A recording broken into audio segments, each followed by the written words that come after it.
Hi hello, welcome back to Swapnavarshini Reddy YouTube channel.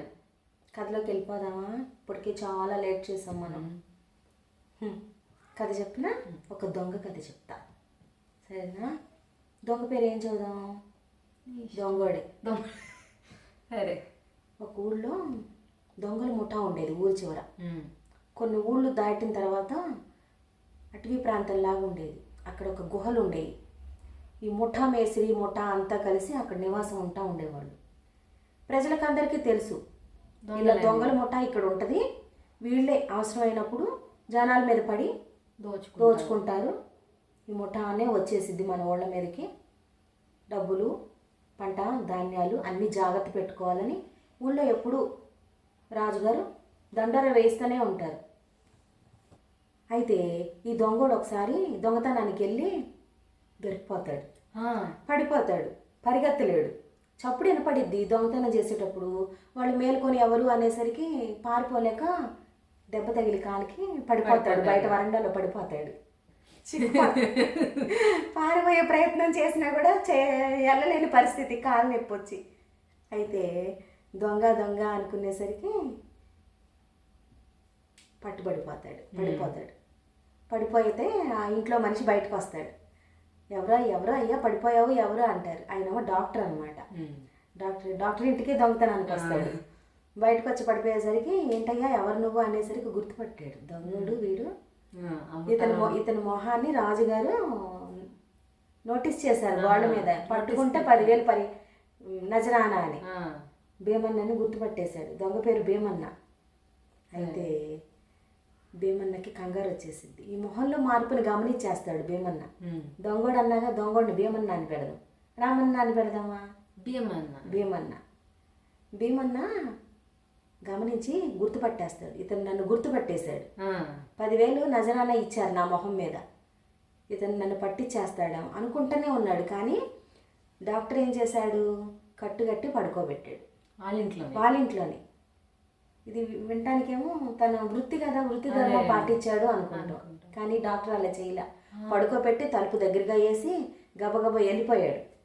రాజుగారి కొలువుకి వెళ్ళిపోయి మంత్రి గారికి చెప్పేశాడు, ఆఫీసులో చెప్పేశాడు నేను చెప్పినట్టు. చెప్పేసరికి బొట్లు వచ్చేస్తారు. బొట్లు వచ్చేసరికి ఈ లోపల డిస్కషన్ పెడతాడు భీమన్న డాక్టర్ గారి భార్యతో. ఇదిగో మీ నా హస్బెండ్ వెళ్ళిపోయాడు నా మీద, నాకు తెలుసు, 10,000 వస్తాయి మీకు ఆ గిఫ్ట్. ఆ 10,000తో ఏం చేసుకుంటావు? ఇట్లాంటి ఇల్లు ఇంకోటి కొనుక్కుంటావు, అంతే కదా. నన్ను దాచిపెట్టావనుకో నీకు ₹1,00,000 ఇస్తాను. నువ్వు 10 తరాలు కూర్చొని తినొచ్చు, అది సరేనా? నన్ను దాచిపెట్టు, ₹1,00,000 ఇస్తాను నీకు అన్నాడు. డాక్టర్ గారి భార్యకి ఆశ పుట్టిద్ది. అతను 10,000కి ఆశపడ్డాడు, భార్య ఏమో ₹1,00,000కి ఆశపడి తన వంట సామాన్లు కొంచెం ఎక్కువ ధాన్యాలు దాచుకుని ఉంటుంది కదా స్టోర్ రూమ్లో దాచిపెట్టింది. స్టోర్ రూమ్లో దాచిపెట్టి 4 బస్తాలు పెట్టేసింది, బస్తా మీద బస్తా. అక్కడ పడుకోమంటుంది దెబ్బ తగిలిన భీమన్నని. అయితే సైనికులు వస్తారు, ఇల్లంతా మామూలుగా ఎతుకుతారు కానీ అంత తీసి పెట్టి అంత చూడరు. ఇప్పుడే పడుకోబెట్టాడు, ఇక్కడే ఉంటాడు, ఖచ్చితంగా లెగిసే పరిస్థితి కాదు అని డాక్టర్ చెప్తాడు అక్కడ.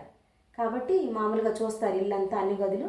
ఇక్కడ లేడు అనేసరికి భార్యను అడుగుతారు, ఏడమ్మా దొంగడు ఉన్నాడని చెప్పాడు కదా డాక్టర్ గారు, ఏడు మరి అని అంటారు. ఏడనేసరికి ఏమోనయ్యా నాకు తెలియదు, వాడు అయితే ఉన్నాడు కానీ పొద్దున సాయంత్రం నేను నిద్రపోయాను. ఇప్పుడు నాతో పాటు మరి ఏం చేశాడో తెలియదు. నేను నిద్ర అయితే నిద్రపోయాను, వాడు నిద్రపోయాడు దెబ్బ కట్టించుకొని కట్టు, నేను నిద్రపోయాను, ఏమైందో నాకు తెలియదు. ఇక మీరు వచ్చారుగా ఇప్పుడే లేసాను అంటది దాచిపెట్టి. సరే అని చెప్పి బొట్లు వెళ్ళిపోతారు. సైనికులు వెళ్ళిపోయిన తర్వాత భీమన్న డాక్టర్ గారి ఇంటికి వస్తాడు కదా, కలిపేసేసి భార్యాభర్తలను కూర్చోబెట్టి ఇద్దరిని కట్టుపడేసి, ఆ పిల్లాడు అన్నం తింటా ఉంటాడు, వాళ్ళ అబ్బాయి చిన్నవాడు, 4-5 ఇయర్స్ చిన్న పిల్లాడు అన్నమాట. అన్నం తింటా ఉంటాడు. ఇదిగో నీకు ₹1,00,000 ఇస్తానన్న, కానీ నువ్వు 10,000 కోసం పరిగెత్తు. నీ భార్యతో చెప్పా, దాచిపెట్టింది, నువ్వేమో ₹10,000 కోసం పరిగెత్తు. నువ్వు ₹10,000 నాకు గట్టి నీ కొడుకుని తీసుకెళ్ళిపో అని అన్నం తినే పిల్లోని చంకనేసుకొని అలా ముఠా ప్లేస్ ఉంటుంది కదా అక్కడికి వెళ్ళిపోతాడు. అడవులు దట్టేసి ఏముంది, దెబ్బ కట్టించుకున్నాడుగా కట్టు, దెబ్బకి కట్టు కట్టారుగా, ఇంకా అది నెప్పుట్టినా ఏం కాదు, ముందు కట్టేశాడుగా. పసరు పోసి ఎట్లయినా తగ్గిపోద్దులే అని ఏముంది ఉరుకులు పరుగులుగా చిక్కట్లోనేగా వెళ్ళిపోయాడు పిల్లోడిని వేసుకొని. షాక్ అయిపోతారు డాక్టర్ భార్య. అయ్యయ్యో ఎంత పని అయిపోయింది, ఇప్పుడు 10,000 మనం ఇవ్వాల్సి వచ్చింది, 10,000 ఏముంది అప్పో సప్పో చేసి కడతాను, పిల్లోడిని ఇస్తాడో లేదో తెలియదు కదా. కంగారు వచ్చేసి డాక్టర్ గారికి ఒక అసిస్టెంట్ ఉంటారుగా, అతన్ని ఏమంటారు కాంపౌండర్ని పిలిచి, అరే ఇట్లా జరిగింది, ఏం చేయాలో అర్థం కావట్లేదు, నిన్న రాత్రి నుంచి ఈ కథ జరుగుతుంది మన ఇంట్లో, కట్టుకట్టి పడుకోబెట్టాను, 10,000 కాసుపడి వెళ్ళాను, మరి ఏం చేయాలో తెలియట్లేదు, పిల్లని పట్టుపోయి 10,000 నన్నే ఇవ్వమంటున్నాడు ఇప్పుడు ఎదురు అని అడుగుతాడు. ఏం లేదు డాక్టర్ గారు, నేను ఒక చిన్న సలహా చెప్తాను, అది ఫాలో అయిపోండి, మన పిల్లోడు మనకు వస్తాడులే, డబ్బులు కట్టకుండా అని చెప్తాడు.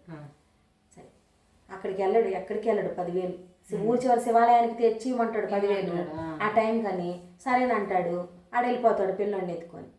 ఇప్పుడు కాంపౌండర్ సలహా ఇచ్చాడు కదా కాంపౌండర్, డాక్టర్ గారేమో మెదలకుండా ఇంట్లోనే ఉంటాడు.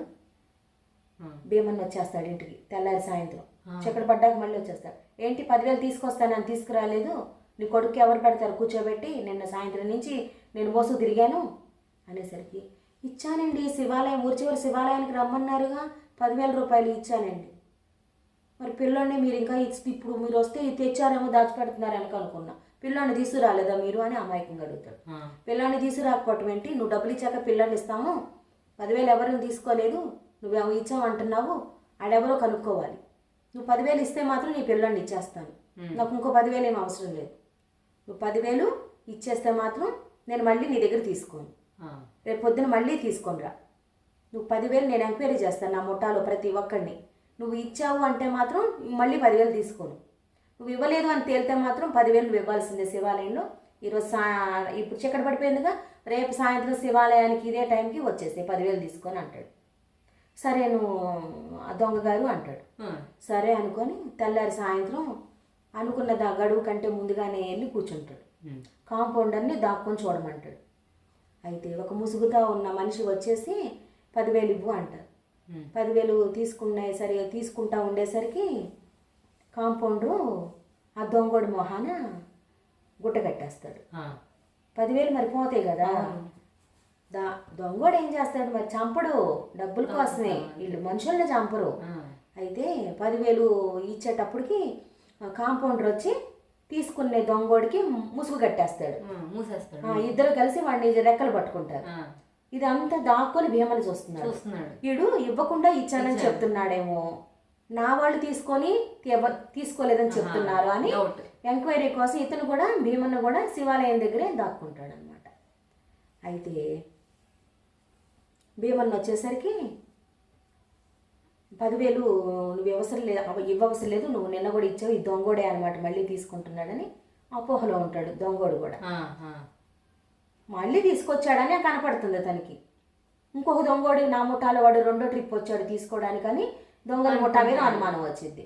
ఈ లోపల ఈయన్ని రెక్కలు పట్టుకున్నారు కదా, ఇంకో ఇద్దరు కూడా ఊరి చివర స్నేహితుల్ని కాపలా పెట్టేస్తాడు గుడి దగ్గర.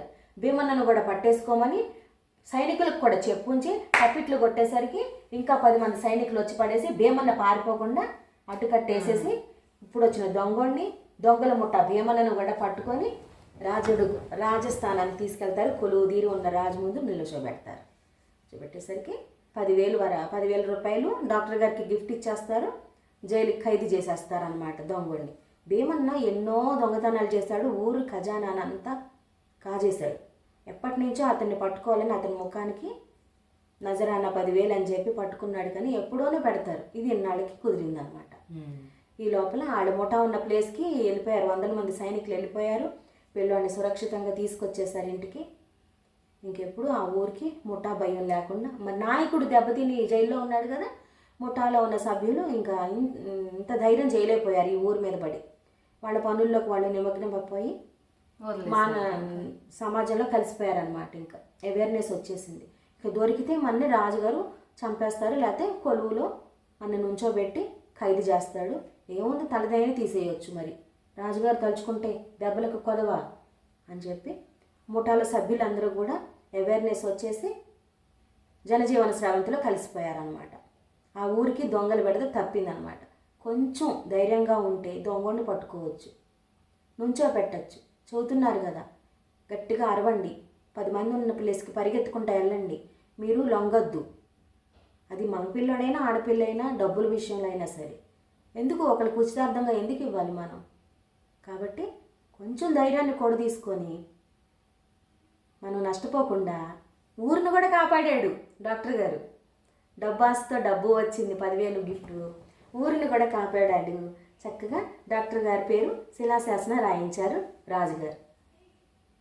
మరి ఇప్పుడు కూడా అంతే. మరి రాష్ట్రపతి మనకి ఊరేగింపు ఏనుగు అంబారీ మీద సాహస బాలల్ని ఊరేగించి అవార్డులు ఇస్తారు కదా, అట్లాగే రాజుగారు కూడా శాసనం చేశారన్నమాట.